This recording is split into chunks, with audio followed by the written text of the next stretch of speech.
Idem ešte rýchlo vyzdvihnúť 2 balíčky. To bolo také, že Google Maps vôbec Google Mapsoval. Alebo ako sa vrátiť späť k Bohu. Kedy sa modlím, alebo len tak rozprávam s Bohom. A vrátiť sa k tej pôvodnej láske. Aké cute! Takže si vetričko, keď je vonku slnečno, nechceš. Vítam ťa u nového vlogu a úprimne som veľmi rada za toto video. Hlavne za to, že mi Boh dal odvahu a silu natočiť niečo také a zdieľať vám z môjho srdca o mojich náročných dňoch, o ktorých sa veľmi ťažko hovorí, kvôli tomu, že je to predsa akože niečo, čo odkrývame zo svojho súkromia, niečo, za čo sa možno hanbíme a niekedy možno nevieme ani ako s tým bojovať alebo ako sa vrátiť späť k Bohu. A tak ma napadlo, že vám pozdieľam možno niečo, čo ja robím počas takýchto dní, na čo sa zameriavam, čo mi extrémne pomáha a že to nie je o ničom veľkom, ale že práve o takých malinkých krokoch, ktoré robíme každý jeden deň.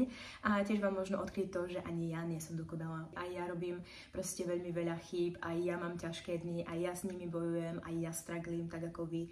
A možno vám pripomenú to, že všetci sme proste jedna rodina, všetci sme v jednom tele a jednoducho niekedy sa potrebujeme povzbudiť a niekedy potrebujeme späť sa navrátiť k Bohu, lebo sme možno niekde odbočili. Takže tak a som zvedavá, ako to dopadne, čo na to poviete a tak už to nechcem obkecávať, lebo mám extrémne nabitý program, takže poďme na to.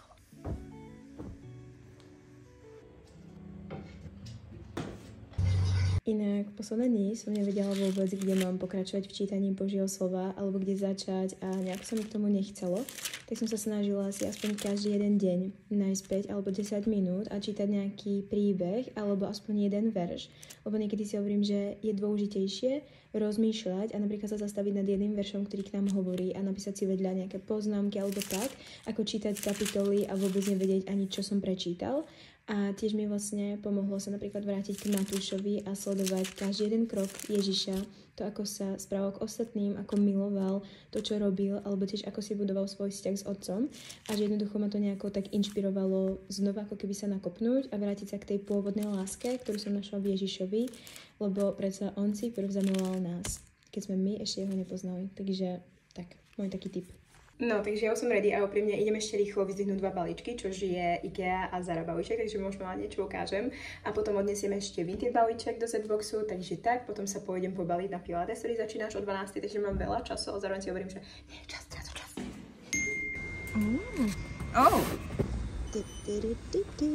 Úprimne, keď som išla na tú zásielku, tak som si povedala, že ten balík neprejde, lebo to bolo fakt zle vytisknuté. A zrazu tam prídeme ten pán, že no, tak to neprejde, lebo fakt to nie je dobré. A je bože pomôž mi, alebo tak. A zrazu z toho pána vyšlo, že tak ja vám to celé prerobím a pošleme to. A je bože, glory to God. Takže sme to poslali, takže halleluja.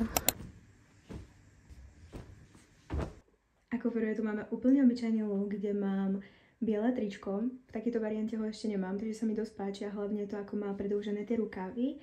A potom tu máme obyčajné biele, vlastne modré nohavice, ktoré majú pekne strihaný tento tu vršok alebo zapínanie. A keďže sú mi dlhé, tak som si ich tiež musela podložiť a sú dosť skrčené, takže ich budem musieť jednoducho vyžehliť. Ale toto je môj taký prvý basic outfit, ale viem si úplne predstaviť dať k tomu tašku a ísť proste do školy. I'm ready. No, ďalej tu máme tento tu saténový setík, pri ktorom ani keď sa postavím na špičky, tak sa nezakrie to, ako sú mi dlhé tieto nohavice. Takže to budem musieť nejako doriešiť, ale zároveň sa mi páči tento tu topík, ktorý zakrýva všetko, takže nič neodhaľuje, nič nerobí veľmi obťahnuté a musím povedať, že cítim sa, že som ready na nejakú večeru. Viem si predstaviť úplne zopnúť vlásky takto, alebo robiť slick band, dať vysoké topánky, kabelku a I'm ready. Takže I like this one. Ďalšia z vecí, ktorá mi extrémne pomáha, sú napríklad chvály alebo púšťanie si rôznych výučiek. Konkrétne na tomto tu kanále, ktorý tu označím, tak sú napríklad výučka o viere, o modlitbe, o Duchu Svetom, o krste alebo o tom, ako začať kráčať s Bohom. Sú to fakt, že základy, ktoré si potom človek môže študovať, takže ja si to rada púšťam do pozadia alebo si k tomu sadnem a robím rôzne zápisky a je to fakt, že dôležité sa upevňovať v slove počas takýchto dní a nie v tých myšlienkach, ktoré nás odsudzujú a jednoducho oddelujú od Boha. Inak naposledy, keď som išla do toho štúdia, tak som tam vôbec nevedela trafiť z Google Maps, takže to bolo také, že Google Maps vôbec Google Mapsoval.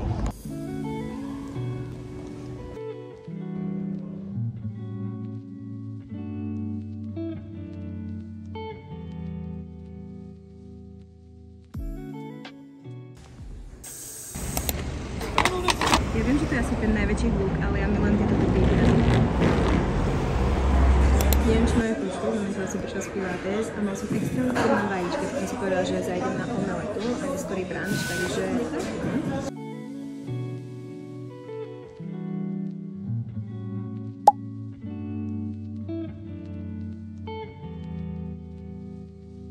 Trošku som si robila taký research na Boh je pokoj, sudcov 6, asi 24, čo je na ďalšej strane. Ale úprimne zaujalo ma to, že Boh je pokoj a ten pokoj znamená nielenže pokoj, ale znamená tiež aj priateľstvo, prosperita, spokojnosť, mier, vyrovnanosť, tiež blaho, zdravie, úplnosť a mnoho ďalšieho, čože mega. Mám po Pilates, teraz boli opäť do raňajky, neviem, a pôjdem sa prejsť, potom pôjdem domov si prejsť len s Perušou kvôli tomu, že si vetričko, keď je vonku slnečno, nechceš, tak, a potom na Bible study, som si dobrá, takže tak.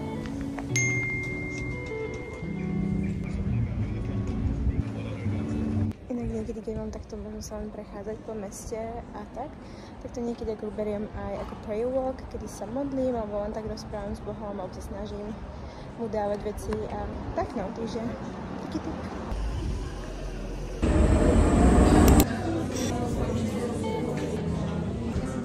Tiež som si dala takýto nejaký na doporučenie koláčik. Nie je to vôbec s čím to bude, čo to bude, ale je to niečo strawberry, pistachio, dačo, takže som zvedavá.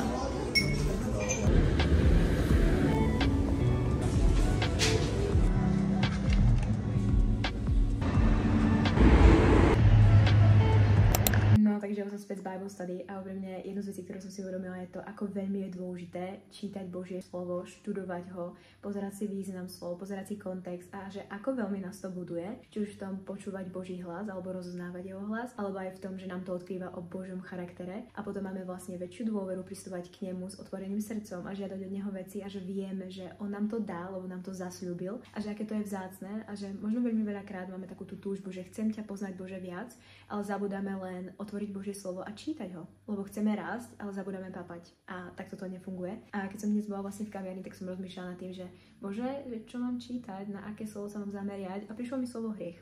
Čo je crazy, lebo tieto tu posledné dni boli také, že som ich nevedela ani opísať slovami. Fakt akože tie pocity som nevedela dať do slov a keď som to čítala, tak som si povedala, že úplne som sa v tom našla a preto vám to chcem zdieľať, lebo v starom zákone sa slovo hriech objavuje ako hebrejské slovo hatta a v novom zákone ako grécke slovo hamartia, čo znie tak zaujímavo.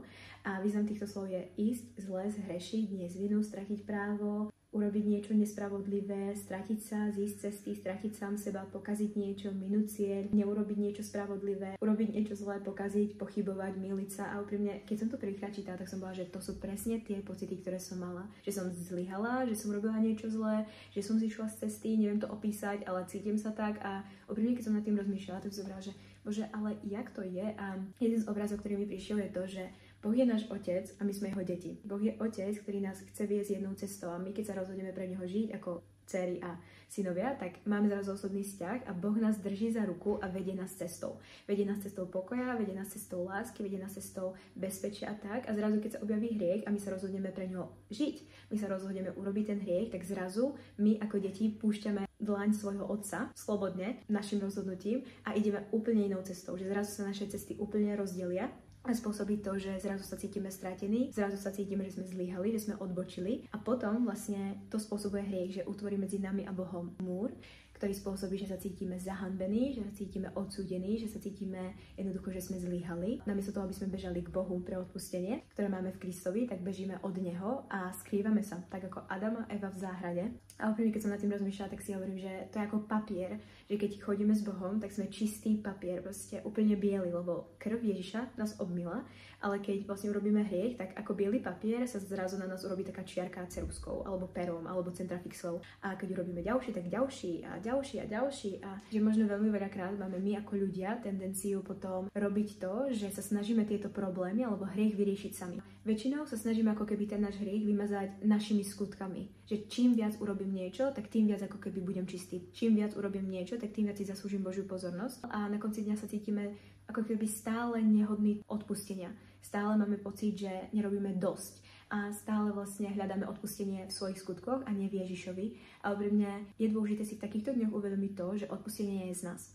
Že my ako ľudia každý jeden deň máme situácie, kedy zhrešíme, urobíme chybu, či už len v myšlienkach, alebo v tom, že nechodíme v Kristovej láske a jednoducho niekedy je náročné milovať ľudí, hlavne tých, ktorých je ťažké milovať, a sú z nášho uhla pohľadu a jednoducho veľmi. A ja sama sa modlím za to, aby som mala milosť s ľuďmi, aby som mala ako keby milosť s tým odpovedať a byť v láske a chodiť ako Ježiš, ale niekedy proste mi to nejde. Niekedy proste to je nereprezentatívne, na Krista. A si hovorím, že v môjom srdci je nastavený mindset toho nie, že ja som zrešila a to je jedno, Boh mi odpustí a idem ďalej a ďalej proste pokračujem v hriechu a tak, ale v mojom srdci je mindset toho, že čo prvé si uvedomím to, že zrešila som a neutekam od Boha, lebo že ma nepochopí alebo že ma odsúdi, ale práve bežím k nemu a som, že Bože, ja som jednoducho zrešila, tu sú všetky moje hriechy, toto som urobila a jednoducho potrebujem odpustenie, ktoré viem, že mám v tebe.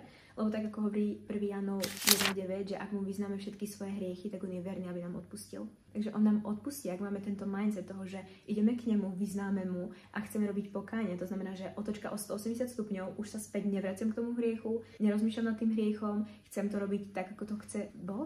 Ale pri mne to je dôležité si uvedomiť, že nie je to z nás odpustenie a nikdy to nebolo, ale že odpustenie bolo zaopatrené skrze Ježiša na kríži a že jedine on dokáže zmyť všetky tie veci. Keď prídeme k nemu a on nás očistí jeho krvou, tak zrazu sme znova ten čistý biely papier, ktorý nikdy nebol poškvrnený, lebo ako hovorí Biblia, že on sa rozhodol nespomínať naše neprávosti, aj keby mohol, ale on sa rozhodol nespomínať. Že jednoducho, kto sme my, aby sme si ich stále znova a znova pripomínali. Nikto, Takže čo? Je dôležité sa zameriať späť na obeť Krista a na jeho kríž. Takže to ma vlastne dnes povzbudilo, že pozeraj sa na Krista a hľadaj odpustenie v ňom a nie v sebe. Lebo ty, ako človek, si nikdy nedokážeš zmyť tú vinu, ktorú si spáchal. Jediný, kto ju dokáže zmyť, je Ježiš. A vlastne to je milo, že aj keď on nikdy nezrešil a je čistý, tak on sa rozhodol nám odpustiť a prísť zmieriť svet so sebou. Že Boh vlastne nie je proti nám, že Boh prišiel skrze Ježiša zmieriť svet s nami, aby my sme mohli byť proste kamoši s Bohom, aby tam už proste nemusel byť múr, aby tam nemusel byť hriech medzi nami a ním, ale aby sme my mohli proste prísť k nemu a byť, že hej, proste poďme sa rozprávať, poďme spolu tráviť čas, poďme spolu objavať svet, poďme spolu slúžiť. Takže Máme rýchly Hoswell Gain. Ako prvé tu mám túto pizza base, ktorá ma zaujala, tak som si hovorila, že vyskúšame. Potom som si zobrala ďalšie balenie proteínových oatmeal. Potom, ak správne prekladám, tak toto je čakankový sirup. Toto tu tam práve dokladali do ľadničky a vyzeralo to fakt akože uhladenie, tak som si hovorila, že vyskúšam jeden, keďže už som to videla viackrát aj na internete. A ako posledné tu mám granolu, ktorá ma zaujala hlavne s tým, že tu je pekne vypísané, že čo tam všetko máš alebo nemáš. Je tam nejakých 10 ingrediencií a hlavne sa mi páčilo, ako to vyzerá zvonku, tak som si hovorila, že OK, vyskúšame. Oh, salted caramel. Práve som hľadala, akože aká to je flavor, ale tuto je, takže super. No, takže ja už som sa umyla, pozapratovala som, dala som si pimple patches, takéto hviezdičkové a urobila si čaj. A musím povedať, že toto je nádherný darček, že keď niekto rozmýšľate, že čo komu dať, tak normálne zvrte hrnček, nakreslíte na neho niečo a nabok na uško dajte verš. To je úplne najviac cute vec ever. Ale hovorila som si, že nebolo by odveci akože uzavrieť nejako tento tu vlog, takže som chcela s vami zdieľať jednu novú myšlienku. A to je to, že uvedomujem si, že takéto dni náročné má každý. A neviem, či si to aj vy uvedomujete, ale že nie je kresťan, ktorý by takéto dni napríklad niekedy nemal. Podľa mňa rozdiel je len v tom, že každý k tomu pristupuje inak, každý sa na to pozerá inak, na ten daný deň, že niekto uteká od Boha a niekto naopak uteká k Bohu. A hovorím si, že aj mne pomohla jedna vec. A to chcem povedať aj vám, že nepozerať sa na to, kto akú má rutinu a porovnávať sa s tými ľuďmi, že možno sa cítim zle a musím začať sa viac modliť, musím začať viac čítať Bibliu, musím začať robiť viac to a to a to. A nezameriavať sa na to, že čo ja musím viac robiť, aby som si zaslúžil Božiu pozornosť, aby som si zaslúžil odpustenie, aby som si zaslúžil Božiu priazeň a milosť a tak, ale že zameriať sa na Ježiša. Že v Ježišovi už to všetko bolo zaopatrené na kríži a dať preč oči zo seba, fakt akože zanechať to a pozerať sa na Ježiša, že OK, Bože, ja som to fakt pokazil a prosím odpusť mi. Lebo aj jedna z vecí, ktorá mne pomohla, bolo to, že ja som najprv reagovala presne takým spôsobom, že som sa začala viac modliť, začala som viac ako keby čítať Božie slovo, začala som viac cvičiť, začala som viac všetko robiť, len aby som ako keby zabudla, alebo jednoducho skrýla sa, alebo neviem ani, jak to mám opísať. A potom mi Boh ukázal, že to nie je o tom. Proste to nie je o tom iba urobiť to-do list, ktorý si urobila a mať nejakú rutinu, ktorá je dobrá, ale keď v tom nie som ja, tak stráca hodnotu, ale že to je o tom pozrieť sa späť ku mne a že hľadať ma aj v takýchto dňoch, kedy sa cítiš stratená, kedy sa cítiš ako keby pod vodou, kedy sa cítiš v ohni, kedy sa cítiš v tme a nevieš ako ďalej. A že ja ťa povediem, ja budem tvojim svetlom na tej ceste, len príď ku mne. A tak mi pomohlo v tie dni byť úprimne otvorená voči Bohu, sadnúť si do ticha, tak akože preplakala som, bola som v tichu, nevedela som aj slova, ale bola som, že Bože, tu máš moje hriechy a ja už fakt neviem ako ďalej. Že ukáž mi tvoju cestu, ukáž mi tvoju vôľu, obmý ma svojou krvou a nauč ma kráčať znova s tebou. A úprimne to bola moja modlitba, ale tom bola viera moja, že ja už to neviem zvládať sama a potrebujem Boha. A Boh prišiel a ukázal mi a obmyl ma a dal mi milosť a pripomenul mi to, že to nikdy nebolo o dokonalosti a nikdy nebude. Nikto z nás nie je dokonalý, stále robíme chyby, ale že to je o tom naučiť sa pozerať na Ježiša. Že počas takýchto dní sa učiť, že ja chcem byť viac ako Ježiš, chcem viac milovať ako Ježiš a nepozerať sa späť, že čo som urobil. Že proste ako keby ten svoj mindset zamerať na Ježiša a nie na hriech. Lebo keď budeš zameriavať svoj mindset na hriech, tak stále ten hriech budeš opakovať. Chápeš ma? Takisto ako keď zameriaš svoj zrak na žlté auto, tak ho stále budeš vidieť. Chápeš ma? Tak proste musíme sa začať zameriavať na Ježiša. Čím viac sa budeme zameriavať na ňo, tým viac ho budeme vidieť v svojom živote. So, that's it. Idem si pustiť asi Chosen, alebo urobiť si ešte večeru, takže vám to ukážem a bye!